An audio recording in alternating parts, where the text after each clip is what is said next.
Assalamualaikum. Pernah nggak sih kita dengar cerita tentang ibadahnya orang-orang zaman dulu, para salaf, terus kita mikir, wow, kok bisa ya sekuat itu? Nah, hari ini kita mau coba ngintip sedikit kisah-kisah luar biasa mereka. Tujuannya bukan buat bikin kita minder ya, tapi buat jadi inspirasi, buat jadi cermin, biar kita bisa nangkap semangat ibadah mereka. Yuk kita mulai bareng-bareng.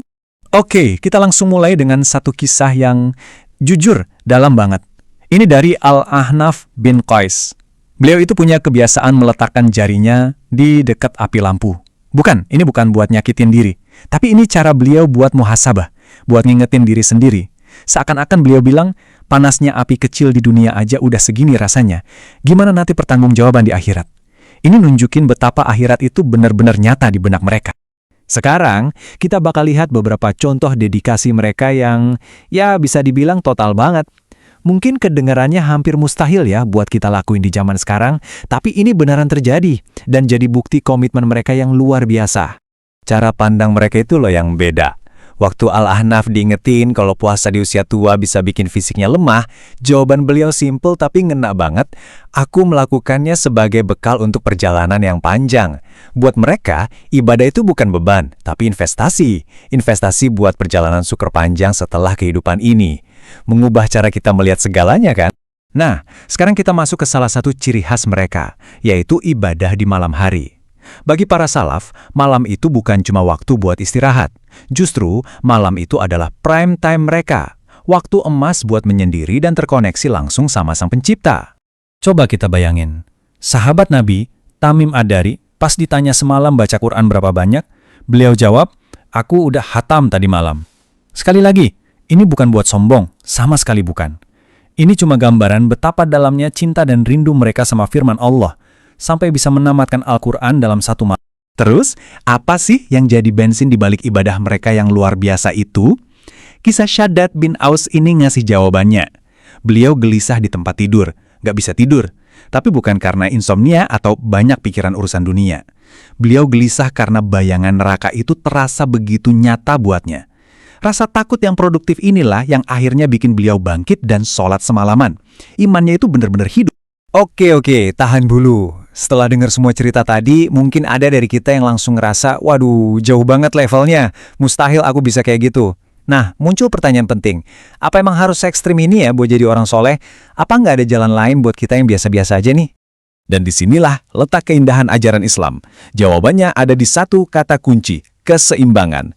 Karena teladan terbaik kita, Nabi Muhammad SAW, justru nunjukin jalan yang jauh lebih manusiawi dan bisa kita jalani dalam jangka panjang. Nah, ini dia poin utamanya. Langsung dari sabda Nabi Muhammad SAW sendiri. Beliau ngajarin kalau ibadah itu ya bagian dari kehidupan. Beliau puasa, tapi beliau juga berbuka. Beliau sholat malam, tapi beliau juga tidur. Beliau menikah, memenuhi hak tubuhnya. Inilah jalan tengah, inilah sunnah yang seimbang. Perbandingan ini bikin semuanya jadi jelas banget kan? Di satu sisi ada yang ekstrim, yang seolah-olah menolak semua urusan dunia. Di sisi lain, ada jalan Nabi yang ngajarin kita buat adil. Ada hak untuk Allah yang harus kita penuhi, tapi ada juga hak untuk tubuh kita, hak untuk keluarga yang nggak boleh kita abaikan. Keseimbangan, itu intinya. Biar makin mantap lagi pemahaman kita, ini ada beberapa hal yang secara spesifik dilarang sama Nabi. Beliau melarang puasa wisal atau puasa nyambung tanpa buka. Beliau juga nggak menyarankan sholat semalam suntuk setiap malam. Beliau bahkan melarang orang yang mampu untuk nggak menikah. Ini semua bukti kalau Islam itu agama yang moderat, agama yang memudahkan, bukan yang menyusahkan. Jadi, kalau bukan soal intensitas atau seberapa heboh ibadahnya, lantas apa dong yang paling penting? Nah, di sini kita perlu geser fokus kita. Bukan ke seberapa banyak, tapi ke seberapa rutin. Karena amalan yang paling dicintai Allah itu adalah yang konsisten, yang terus-menerus, meskipun kelihatannya sedikit. Ada panduan praktis banget nih dari Salman Al-Farisi. Katanya di malam hari itu manusia kebagi jadi 3 tipe. Ada si pemenang, dia yang bangun buat ibadah, dapat untung pahala. Terus ada si pecundang, dia yang tidur tapi hatinya lalai, malah dapat rugi dosa. Dan yang terakhir, si netral, dia yang tidur aja, nggak dapat apa-apa, impas. Nah, ini bisa jadi cermin buat kita. Kira-kira kita ada di posisi mana ya? Dan gimana caranya biar bisa jadi si pemenang? Oke, sekarang kita sampai di bagian kesimpulan. Yuk, kita tarik benang merah dari semua kisah tadi. Apa sih pelajaran yang paling relevan yang bisa kita bawa pulang dan kita terapkan di tengah kesibukan kita sehari-hari? Ada satu kutipan dari Sa'ad Al-Juriri yang bijaksana banget. Pesannya simpel, tiap orang itu punya kapasitas yang beda-beda. Iman itu bukan kompetisi. Kalau kita yang mungkin imannya masih naik turun maksa ngikutin amalan orang yang imannya udah kokoh banget, yang ada kita malah kelemahan dan akhirnya nyerah. Dan inilah pesan penutupnya, pesan utamanya. Tujuan kita belajar dari para salaf itu bukan untuk meniru mereka secara membabi buta, tapi untuk mengambil semangat mereka, lalu kita cari ritme ibadah kita sendiri.